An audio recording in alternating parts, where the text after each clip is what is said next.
ಮಿಥುನ ರಾಶಿಯವರು 3ನೇ ಮನೆಯಲ್ಲಿ ರವಿ ಚೆನ್ನಾಗಿರೋದ್ರಿಂದ ಒಂದಷ್ಟು ಕೆಲಸ ಕಾರ್ಯಗಳನ್ನ ಮಾಡ್ಲಿಕ್ಕೆ ಅನುಕೂಲವನ್ನ ಮಾಡ್ತಾರೆ.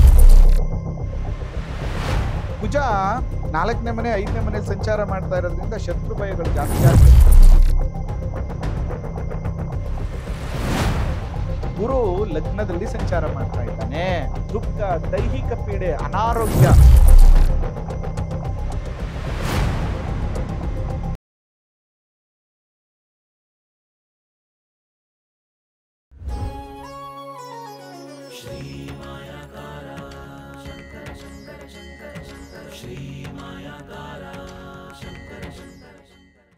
ಶ್ರೀ ಗುರುಭ್ಯೋ ನಮಃ. ಮಾಯಕಾರ ಪ್ರಭುವೇ ನಮಃ. ಗಣೇಶ ದೇವಿ ವಾಗ್ದೇವಿ ಮಮ ವಾಕ್ಯ ಸಿದ್ಧಿ ಕುರುಕುರು ಸ್ವಾಹ. ಓಂ ನಮೋ ಭಗವತಿ ಚಾಮುಂಡೇಶ್ವರಿ ಮಲಯಾಳ ಸ್ವರೂಪಿಣಿ ಸರ್ವಸಿದ್ಧಿಕಾರಿಣಿ ಸತ್ಯಂ ಬ್ರೂಹಿ ಸ್ವಹ. ಆರಾಧ್ಯ ದೈವನಾಗಿರುವಂತಹ ಮಲೆ ಮಾದೇಶ್ವರರನ್ನ ಮನದಲ್ಲಿ ನೆನೆಯುತ್ತಾ ವಿದ್ಯಾಗುರುಗಳ ತಂದೆ ತಾಯಿಯ ಪಾದಾರವಿಂದಗಳಿಗೆ ನಮಸ್ಕಾರವನ್ನ ಮಾಡ್ತಾ ಜಗದ್ಗುರು ಪಂಚಾಚಾರ್ಯರನ್ನ ಬಸವಾದಿ ಶರಣರನ್ನ ಮನದಲ್ಲಿ ನೆನೆಯುತ್ತಾ ನನ್ನೆಲ್ಲ ಪ್ರೀತಿಯ ಯೂಟ್ಯೂಬ್ ವಾಹಿನಿ ವೀಕ್ಷಕ ಬಂಧುಗಳಿಗೆ ನಿಮ್ಮ ಮುಗುರು ಮಧುದೀಕ್ಷಿತ್ ಮಾಡುವಂತಹ ಪರಿಪೂರ್ಣವಾದಂತಹ ನಮಸ್ಕಾರಗಳು. ಹೇಗಿದ್ರಿ ಎಲ್ಲರೂ? ಚೆನ್ನಾಗಿದ್ರಿ ಅಂತ ನಾನು ಕೂಡ ಭಾವಿಸ್ತೇನೆ. ಇನ್ನು ಪ್ರಮುಖವಾಗಿ ಇವತ್ತು ಮಿಥುನ ರಾಶಿಯವರ ಸೆಪ್ಟೆಂಬರ್ ಮಾಸ ಫಲವನ್ನು ತಿಳ್ಕೊಳ್ಳೋಣ. ಅದಕ್ಕಿಂತ ಮುಂಚೆ ಇನ್ನು ಯಾರೆಲ್ಲ ನಮ್ಮ ಚಾನಲ್ನ ಸಬ್ಸ್ಕ್ರೈಬ್ ಆಗಿಲ್ಲ ಅವರೆಲ್ಲರೂ ಸಬ್ಸ್ಕ್ರೈಬ್ ಆಗಿ ಫಾಲೋ ಮಾಡಿ.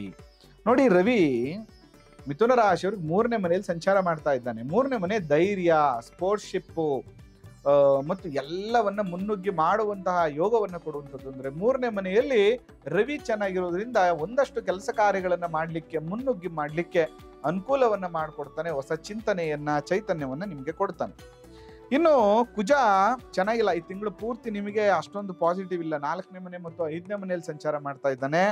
4ನೇ ಮನೆ 5ನೇ ಮನೆಯಲ್ಲಿ ಸಂಚಾರ ಮಾಡ್ತಾ ಇರೋದ್ರಿಂದ ಶತ್ರು ಭಯಗಳು ಜಾಸ್ತಿ ಆಗ್ತದೆ, ಶತ್ರು ಕಾಟಗಳು ಜಾಸ್ತಿ ಆಗ್ತದೆ, ಅಪವಾದಗಳ ಭಯ ನಿಮಗೆ ಜಾಸ್ತಿ ಆಗ್ತದೆ. ಒಂದಷ್ಟು ಕಷ್ಟಗಳನ್ನ ನೀವು ಈ ತಿಂಗಳು ಎದುರಿಸಬೇಕಾಗ್ತದೆ. ಅದರಿಂದ ಬಹಳ ಎಚ್ಚರಿಕೆಯಿಂದ ಇರಿ. ಇನ್ನು ಬುಧ ನೋಡಿ, ಬುಧ ಏನಾಗ್ತಾ ಇದ್ದಾನೆ ಇಲ್ಲಿ 3ನೇ ಮನೇಲಿ ಸಂಚಾರ ಮಾಡ್ತಾ ಇದ್ದಾನೆ. ಸೆಪ್ಟೆಂಬರ್ 17ನೇ ತಾರೀಕುವರೆಗೂ ನಿಮಗೆ ಬುದ್ಧಿ ಕ್ಲೇಶ, ಸರಿಯಾಗಿ ನಿರ್ಧಾರಗಳನ್ನ ತೆಗೆದುಕೊಳ್ಳದೆ ಇರುವಂಥದ್ದು, ಆತರದ ನಿರ್ಧಾರಗಳು, ಕೋಪದಿಂದ ಮನಸ್ತಾಪಗಳನ್ನ ಮಾಡ್ಕೊಳ್ಳುವಂಥದ್ದು, ಬಂಧುಗಳನ್ನ, ಸ್ನೇಹಿತರನ್ನ ವಿರೋಧ ಮಾಡಿಕೊಳ್ಳುವಂತಹ ಪರಿಸ್ಥಿತಿಗಳು, ಆ ಥರದೊಂದು ಎನ್ವೈರನ್ಮೆಂಟ್ ನಿಮಗೆ ಕ್ರಿಯೇಟ್ ಆಗ್ಬಿಡುತ್ತೆ. ಆದ್ರೆ ಆಫ್ಟರ್ 17th ಅಯ್ಯೋ ನಾನು ಮಾಡಿದ ತಪ್ಪು, ನಾನು ಯಾಕೆ ಹಿಂಗ್ ಮಾಡಿದೆ, ಪಶ್ಚಾತ್ತಾಪವನ್ನ ಪಟ್ಟು ಎಲ್ಲವನ್ನ ಕೂಡ ಸರಿಪಡಿಸ್ಕೋತೀರ. ಅದರಿಂದ ಈ ರೀತಿಯ ಸಮಸ್ಯೆಗಳು ಬರುವಂತ ಸಾಧ್ಯತೆಗಳಿದೆ. ಸ್ವಲ್ಪ ಎಚ್ಚರಿಕೆಯಿಂದಿರಿ. ಆಫ್ಟರ್ ಸೆಪ್ಟೆಂಬರ್ 17th ಆದ್ಮೇಲೆ ಬುದ್ಧಿ ಕೊಡ್ತಾನೆ, ಜ್ಞಾನ ಕೊಡ್ತಾನೆ, ಅನುಕೂಲವನ್ನ ಕೊಡ್ತಾನೆ, ಒಂದಷ್ಟು ಬಂಧುಗಳ, ಸ್ನೇಹಿತರ ಪ್ರೀತಿಯನ್ನ ಕೊಡ್ತಾನೆ, ವ್ಯಾವಹಾರಿಕವಾದಂತಹ ಲಾಭವನ್ನ ಕೊಡ್ತಾನೆ. ವಿದ್ಯಾರ್ಥಿಗಳಿಗಂತೂ ವಿಶೇಷವಾದಂತಹ ನಾಲೆಡ್ಜ್ ಇಂಪ್ರೂವ್ಮೆಂಟ್ ಅಂತೂ ಆಗತ್ತೆ. ಗುರು ಲಗ್ನದಲ್ಲಿ ಸಂಚಾರ ಮಾಡ್ತಾ ಇದ್ದಾನೆ. ಅಂದ್ರೆ ಅದೇ ರಾಶಿಯಲ್ಲಿ, ಮಿಥುನ ರಾಶಿಯಲ್ಲಿ ಸಂಚಾರ ಮಾಡ್ತಾ ಇರೋದ್ರಿಂದ ಮನೋವ್ಯಥೆಗಳು, ದುಃಖ, ದೈಹಿಕ ಪೀಡೆ, ಅನಾರೋಗ್ಯ, ಟೆನ್ಷನ್, ಸ್ಟ್ರೆಸ್ ಎಲ್ಲವನ್ನ ಕೊಡ್ತಾನೆ ಮತ್ತು ವ್ಯಾವಹಾರಿಕವಾಗಿ ಅನಾನುಕೂಲವನ್ನ ಕೊಟ್ಬಿಡ್ತಾನೆ. ಅದರಿಂದ ನೀವು ಸ್ವಲ್ಪ ದೇಹದ ಆರೋಗ್ಯವನ್ನ ನೋಡ್ಕೊಳ್ಳಿ. ಕೋಪವನ್ನ ಜಾಸ್ತಿ ಮಾಡ್ಕೊಬಿಡಿ. ಆ ಥರದ ನಿರ್ಧಾರ ಬೇಡ. ವಾತಾವರಣ ಚೆನ್ನಾಗಿಲ್ದೇ ಇರೋದ್ರಿಂದ ಸಮಾಧಾನವಾಗಿರಿ. ಅಯ್ಯೋ ನನ್ಗೆ ಅದಾಗ್ತಾ ಇಲ್ಲ, ನನ್ಗೆ ಇದಾಗ್ತಾ ಇಲ್ಲ, ವ್ಯವಹಾರ ಆಗ್ತಾ ಇಲ್ಲ, ಬೇಡ. ವೇಟ್ ಮಾಡಿ. ಒಂದ್ ಸ್ವಲ್ಪ ದಿನ ಆದ್ಮೇಲೆ ಎಲ್ಲವೂ ಕೂಡ ನಿಮ್ಗೆ ಸರಿ ಹೋಗುತ್ತೆ. ಪ್ರತಿ ಗುರುವಾರ ಶಿವನ್ ಟೆಂಪಲ್ಗೆ ಹೋಗಿ ಅಥವಾ ನಿಮ್ಮ ಸಮಾಜಕ್ಕೆ ಸಂಬಂಧಪಟ್ಟಂತ ಗುರುಪೀಠವನ್ನ ದರ್ಶನವನ್ನ ಮಾಡ್ಕೊ ಬನ್ನಿ, ಅನುಕೂಲ ಆಗತ್ತೆ.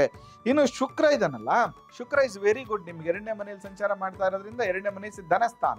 ಧನಸ್ಥಾನದಲ್ಲಿ ವ್ಯಯಾಧಿಪತಿನೇ ಬಂದು ಧನಸ್ಥಾನದಲ್ಲಿ ಕೂತಿರೋದ್ರಿಂದ ಈ ಎಲ್ಲ ಟೆನ್ಷನ್ಗಳ ನಡುವೆ ಶುಕ್ರ ಸ್ವಲ್ಪ ಸುಖ ಸಂತೋಷವನ್ನ ಕೊಡುವಂಥದ್ದು, ಅಥವಾ ಹೆಂಡತಿಯಿಂದ ಅಥವಾ ಮನೆಯಲ್ಲಿರುವಂಥ ಹೆಣ್ಣು ಮಕ್ಕಳಿಂದ ಸ್ವಲ್ಪ ನೆಮ್ಮದಿ ಸಿಗುವಂಥದ್ದು, ಮನೆಯಲ್ಲಿ ಒಂದು ಒಳ್ಳೆಯ ವಾತಾವರಣ, ಸ್ವಲ್ಪ ಫೈನಾನ್ಷಿಯಲಿ ಯಾವುದೋ ಒಂದು ಕಡೆಯಿಂದ ಉಸಿರಾಡಷ್ಟಾರು ಬಂತಪ್ಪ ಅನ್ನುವಂಥ ಒಂದು ಅನುಕೂಲ ಆಗ್ತದೆ.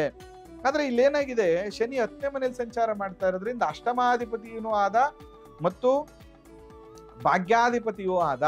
ಇವನು ದಶಮ ಭಾವದಲ್ಲಿ ಕೂತು ಇರೋದ್ರಿಂದ ಭಯವನ್ನ ಉಂಟು ಮಾಡ್ತಾನೆ, ವಾತಾವರಣವನ್ನ ಕೆಡಿಸ್ತಾನೆ ಮತ್ತು ದ್ರವ್ಯವನ್ನ ನಷ್ಟ ಮಾಡ್ತಾನೆ. ಹಣಕಾಸನ್ನ ಯಾರೋ ಹೇಳಿದ್ರು ದುಡ್ಡು ಹಾಕ್ಬಿಡೋಣ, ಇನ್ವೆಸ್ಟ್ಮೆಂಟ್ ಮಾಡ್ಬಿಡೋಣ, ಇದ್ರಲ್ಲಿ ಹಾಕಿದ್ರೆ ಏನೋ ಬಂದ್ಬಿಡುತ್ತೆ, ಅದರಲ್ಲಿ ಹಾಕಿದ್ರೆ ಏನೋ ಬಂದ್ಬಿಡುತ್ತೆ. ಖಂಡಿತ ಯಾವ್ದ್ರಲ್ಲೂ ಬರಲ್ಲ.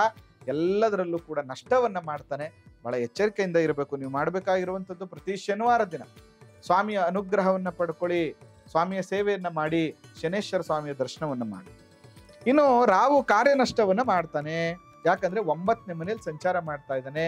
ಒಂಬತ್ತನೇ ಮನೆ ರಾಹು ಅಷ್ಟೊಂದು ಅನುಕೂಲ ಅಲ್ಲ. ತಂದೆ ಜೊತೆ ಕಿರಿಕಿರಿ ಆಗುವಂಥದ್ದು, ಕಾರ್ಯ ನೀವು ಮಾಡ್ತಾ ಇರುವಂಥ ಕಾರ್ಯದಲ್ಲಿ ಅಡಚಣೆ ಮಾಡುವಂಥದ್ದು, ಯಾರೋ ಬಂದು ಆ ವ್ಯವಹಾರವನ್ನು ಕೆಡಿಸುವಂಥದ್ದು, ಮಧ್ಯದವರಿಂದ ಸಮಸ್ಯೆ, ನೆಗೆಟಿವ್ ಆಲೋಚನೆಯಿಂದ ಸಮಸ್ಯೆಗಳಾಗುವಂಥ ಸಾಧ್ಯತೆಗಳಿರ್ತದೆ. ಅದರಿಂದ ನೀವು ದುರ್ಗಿಯನ್ನು ಆರಾಧನೆ ಮಾಡಿ, ಆಂಜನೇಯ ಸ್ವಾಮಿಯ ದೇವಸ್ಥಾನಕ್ಕೆ ಹೋಗ್ಬಿಟ್ಟು ಬನ್ನಿ, ಮತ್ತು ಅರಳಿ ವೃಕ್ಷ ಪ್ರದಕ್ಷಿಣೆ ಮಾಡೋದ್ರಿಂದ ಕೂಡ ಈ ನೆಗೆಟಿವಿಟಿ ಕಮ್ಮಿ ಆಗುತ್ತೆ. ಆದ್ರೆ ಕೇತು ಇದನ್ನಲ್ಲ, ಕೇತು ನಿಮ್ಮ 3ನೇ ಮನೆಗೆ ಸಂಬಂಧಪಟ್ಟ.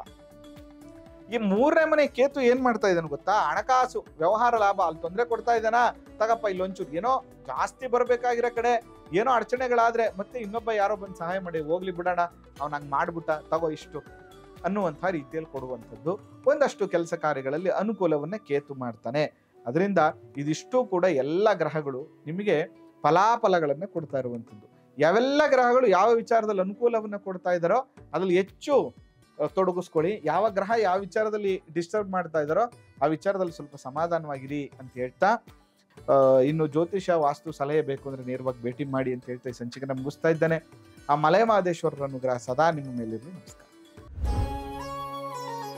ಶ್ರೀ ಮಾಯಾಕಾರ ಶಂಕರ ಶಂಕರ ಶಂಕರ